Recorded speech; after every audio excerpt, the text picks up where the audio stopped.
Giraffes Can't Dance by Giles Andreae and Parker-Rees.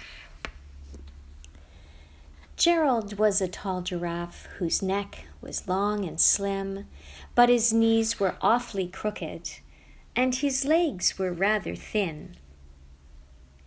He was very good at standing still and munching shoots off trees, but when he tried to run around, he buckled at the knees. Now every year in Africa they hold the jungle dance, where every single animal turns up to skip and prance.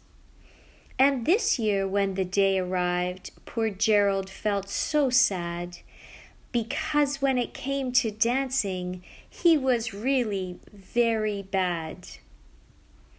The warthogs started waltzing, and the rhinos rock and rolled. The lions danced a tango that was elegant and bold. The chimps all did a cha-cha with a very Latin feel, and 8 baboons then teamed up for a splendid Scottish reel. Gerald swallowed bravely as he walked toward the floor, but the lions saw him coming and they soon began to roar. "Hey, look at clumsy Gerald," the animals all sneered. "Giraffes can't dance, you silly fool. Oh, Gerald, you're so weird." Gerald simply froze up. He was rooted to the spot. "They're right," he thought. "I'm useless. Oh, I feel like such a clot." So he crept off from the dance floor and he started walking home. He'd never felt so sad before, so sad and so alone. Then he found a little clearing and he looked up at the sky. "The moon can be so beautiful," he whispered with a sigh. "Excuse me," coughed a cricket who'd seen Gerald earlier on, "but sometimes when you're different, you just need a different song." Listen to the swaying grass and listen to the trees. To me the sweetest music is those branches in the breeze.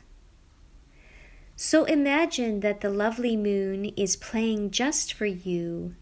Everything makes music if you really want it to. With that, the cricket smiled and picked up his violin. Then Gerald felt his body do the most amazing thing.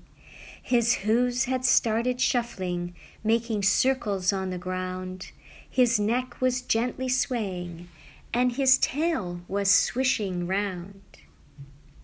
He threw his legs out sideways, and he swung them everywhere. Then he did a backward somersault and leapt up in the air. Gerald felt so wonderful. His mouth was open wide. "I am dancing. Yes, I'm dancing. I am dancing," Gerald cried. Then one by one each animal who'd been there at the dance arrived while Gerald boogied on and watched him quite entranced. They shouted, "It's a miracle! We must be in a dream! Gerald's the best dancer that we've ever seen!"